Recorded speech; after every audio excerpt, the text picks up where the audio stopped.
السلام عليكم ورحمة الله وبركاته. أشهد أن لا إله إلا الله وحده لا شريك له وأشهد أن محمدا عبده ورسوله. أما بعد فأعوذ بالله من الشيطان الرجيم. بسم الله الرحمن الرحيم. الحمد لله رب العالمين الرحمن الرحيم مالك يوم الدين. إياك نعبد وإياك نستعين. اهدنا الصراط المستقيم صراط الذين أنعمت عليهم غير المغضوب عليهم ولا الضالين. പ്രിയമുള്ള സഹോദരങ്ങൾ, നമ്മുടെ പ്രിയങ്കരായ ഇമാം ഹസ്രത്ത് ഖലീഫത്തുള്ള മുനീർ അഹ്മദ് അസീം അയ്യദഹുല്ലാഹു തആല ബിനസീൽ അസീസ് നൽകുന്ന വിശുദ്ധ ഖുർആൻ വിശദീകരണ പാഠങ്ങൾ. അതിൽ സൂറ ബഖറയിലെ 72-ാമത്തെ വചനമാണ് ഇന്ന് നോക്കുന്നത്. അഊദു ബില്ലാഹി മിനശ് ശൈത്താനിർ റജീം. ഖാല ഇന്നഹു യഖൂലു ഇന്നഹാ ബഖറത്തുൻ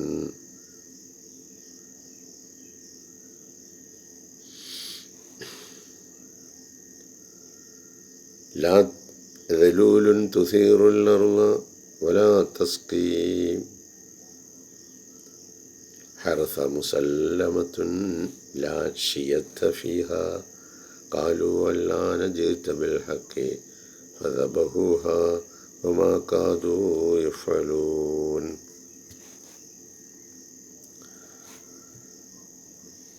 71-ാമത്തെ വചനം കൂടി നോക്കേണ്ടതുണ്ട്. കാലു ഉദു ലനാ റബ്ബക യുബയ്യിൻ ലനാ മാ ഹിയ ഇന്നൽ ബഖറ തശാബഹ അലൈനാ വ ഇന്നാ ഇൻഷാ അല്ലാഹു ലമുഹ്തദൂൻ.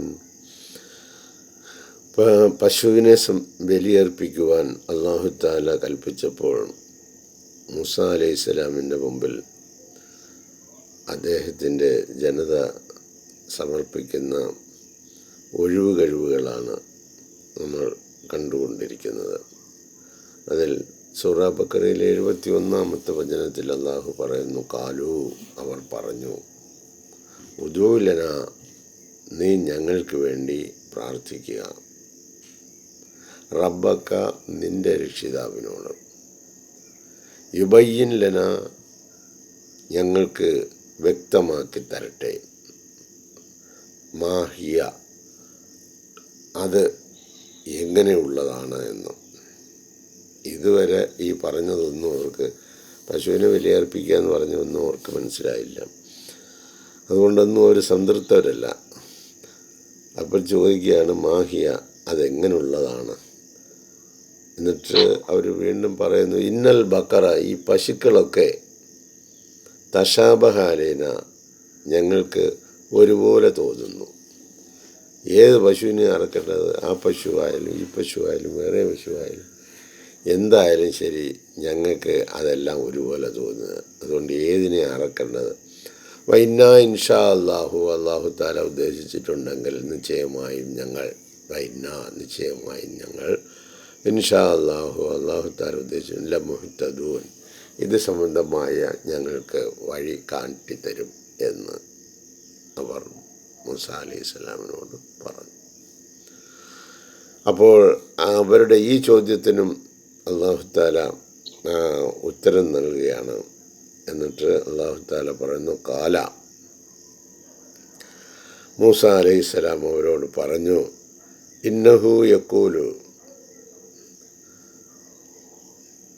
അല്ലാഹു തആല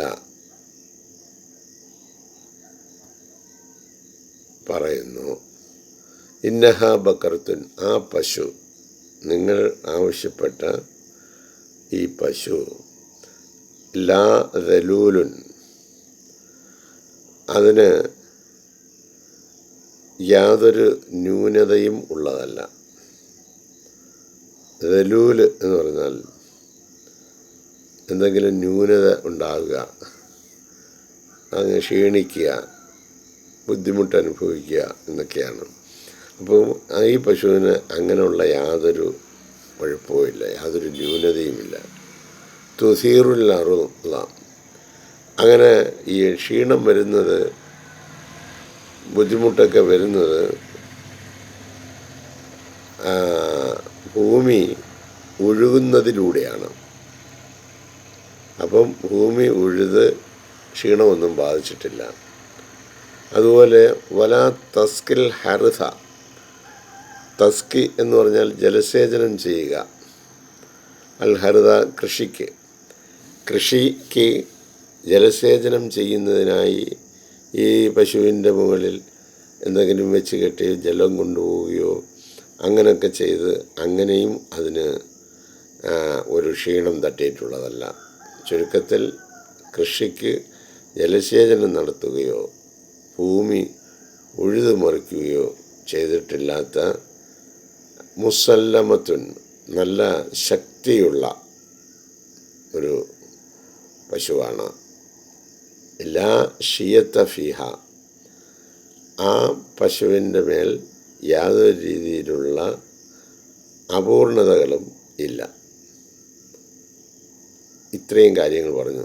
ചുരുക്കത്തിൽ അവർ ഓമനയായിട്ട് വളർത്തിയ ഒരു പശുവുണ്ട് ആരാധ്യ വസ്തുവായിട്ട്.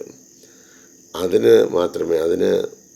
ജലസേചനം നടത്താനോ ഭൂമി ഉഴുവാനോ ഇങ്ങനെയുള്ള കാര്യങ്ങളൊന്നും ചെയ്യാതെ വെറും ഒരു കാഴ്ച വസ്തു എന്ന നിലയിൽ വളർത്തിയ അവരുടെ ആരാധ്യ വസ്തുവായി കരുതിയിരുന്ന അങ്ങനെയുള്ള പശു ആണ് എന്ന നിലയിലേക്കാണ് ചോദ്യങ്ങൾ ചോദിച്ച് മുന്നോട്ട് പോയപ്പോൾ അവർക്ക് അവസാനം ലഭിക്കുന്നത്.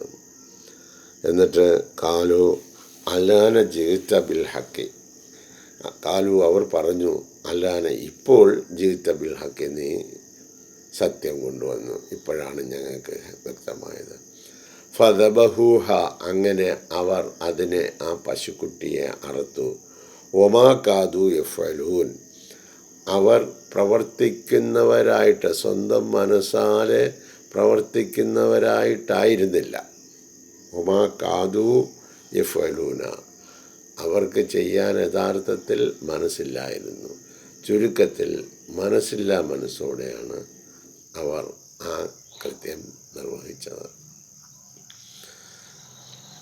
അള്ളാഹുവിൻ്റെ കൽപ്പനകൾ മാനവകുലത്തിന് ഓരോ കാലഘട്ടത്തിലും നൽകിയപ്പോൾ അതിനെ തിരസ്കരിക്കുകയും നിരാകരിക്കുകയും ചെയ്ത മനുഷ്യർ ഉണ്ട്.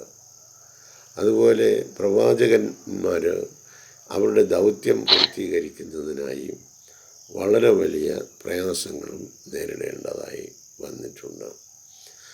ഈ കാര്യങ്ങളൊക്കെ വിശുദ്ധ ഖുർആൻ ഒരു രാക്കഥ പറയുന്നത് പോലെ നമ്മുടെ മുമ്പാകും പറഞ്ഞ് കേട്ട് പോകുന്നതിന് വേണ്ടിയുള്ള അല്ല. മുൻകാലങ്ങളിൽ കഴിഞ്ഞുപോയ കഥാപാത്രങ്ങൾ തന്നെ ഇവിടെ പുനരവതരിച്ചിരിക്കുകയാണ്. നമ്മളിലൂടെ അത് ഇവിടെ പുലരുകയാണ്. അതിൽ നമ്മൾ ഏത് ഭാഗത്ത് നിൽക്കുന്നു എന്ന് ചിന്തിക്കുന്നതിന് വേണ്ടിയാണ്. ഇങ്ങനെ മുൻകാലങ്ങളിൽ ചോദ്യങ്ങൾ ചോദിച്ച് മനസ്സില്ലാ മനസ്സോടെ ദൈവവഴിയിൽ പ്രവർത്തിച്ചവരൊക്കെ എല്ലാവരും പോയി കഴിഞ്ഞു. നിങ്ങൾ ഏത് രീതിയിലാണ് ഇപ്പോൾ പ്രവർത്തിക്കുവാൻ തയ്യാറാകുന്നത് എന്നുള്ളത് സംബന്ധിച്ച് അല്ലാഹു തആല നമ്മൾ ഓരോരുത്തരോടും ഈ വചനങ്ങളിലൂടെ ചോദിക്കുകയാണ്. ഈ വചനങ്ങളെക്കുറിച്ച് കൂടുതൽ ചിന്തിക്കുകയും കാര്യങ്ങൾ ആഴത്തിൽ മനസ്സിലാക്കുകയും നമ്മുടെ ജീവിതത്തിൽ ആവശ്യമായ പരിവർത്തനങ്ങൾ വരുത്തി ഏറ്റവും സംശുദ്ധമായ ഒരു ജീവിതം നയിക്കുവാൻ അല്ലാഹു തൗഫീഖ് ചെയ്യട്ടെ. നമ്മുടെ ഇമാമിന് സുഖമില്ലാതെ ആശുപത്രിയിലാണെന്നാണ് അറിഞ്ഞിരിക്കുന്നത്. അതിൻ്റെ പരിപൂർണമായ ആരോഗ്യത്തിനായിട്ട് എല്ലാവരും പ്രാർത്ഥനയിൽ ഓർക്കണം എന്നുകൂടി ഈ സമയം അപേക്ഷിക്കുകയാണ്. കേട്ടുകൊണ്ടിരുന്ന നിങ്ങൾക്കെല്ലാവർക്കും അല്ലാഹു ഏറ്റവും നല്ല പ്രതിഫലം നൽകട്ടെ എന്ന് പ്രാർത്ഥിച്ചുകൊണ്ട് ഈ വാക്കുകൾ അവസാനിപ്പിക്കട്ടെ. ജസാക്കുമുല്ലാഹു അഹ്സനുൽ ജസാ. അസ്സലാമു അലൈക്കും വറഹ്മത്തുള്ളാഹി വബറകാതുഹു.